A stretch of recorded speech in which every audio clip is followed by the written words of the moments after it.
Over the last couple of years of the pandemic, we've been somewhat starved for human connection.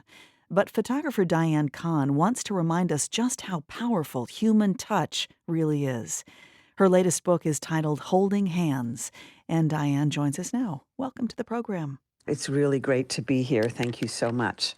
Well, this is a beautiful book filled with photos of people, as the title states, holding hands.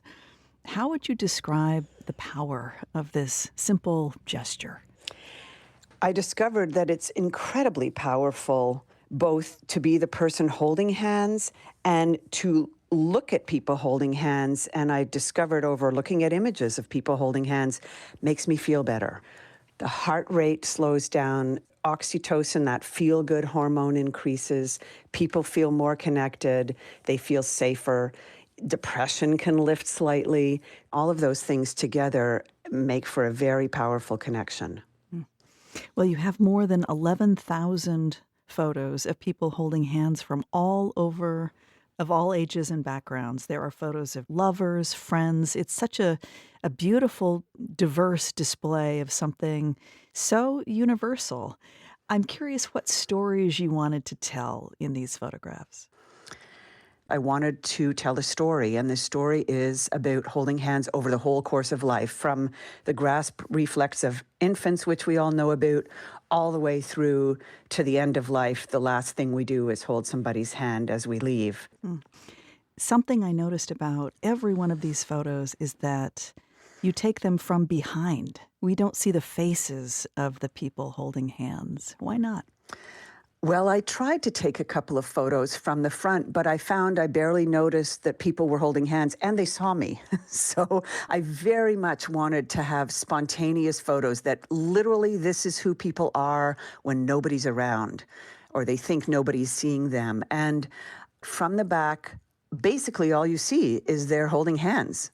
You have quotes throughout the book, and I loved this one. Hands fit so beautifully together, no matter their size. I love that one also.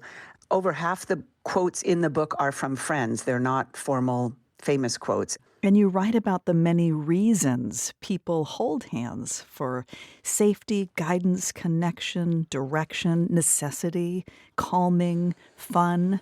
It was remarkable, really, to think about that and all the many ways that we use that exercise of holding hands. Absolutely. And each section in the book, and there are three for three large life chapters, each section has different words describing why we might be holding hands at that particular time of our lives.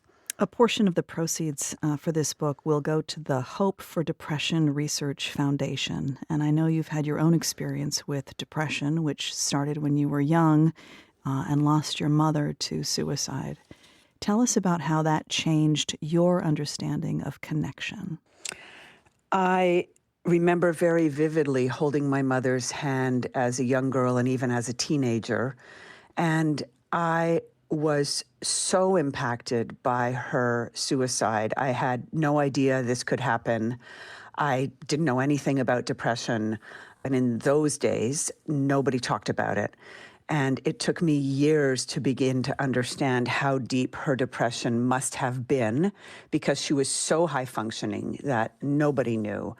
And little by little, I worked through so much of it. And I've discovered that if I can find things and put them in a toolkit of what helps me feel better, then that is the way I can live my best life now.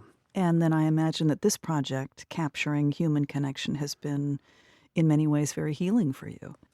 It has been so healing. And when I see particularly mothers and daughters or grandmothers and daughters and children, it's so touching to me. And it's something that I'm very grateful to be able to see.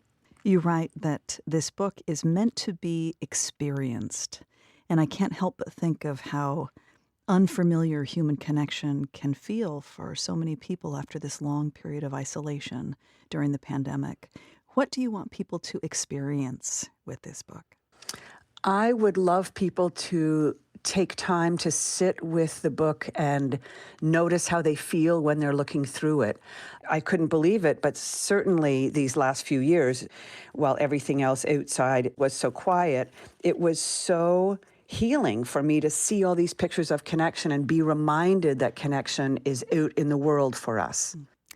I'll end with one picture that struck me. It's of two older women, and they are leaning on each other's canes with their hands together. There's just something about that picture, Diane. It is remarkable.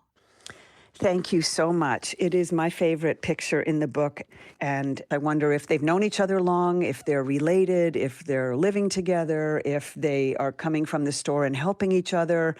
It just brings up a myriad of possibilities and hope for me, because to see them this connected is just so touching to me.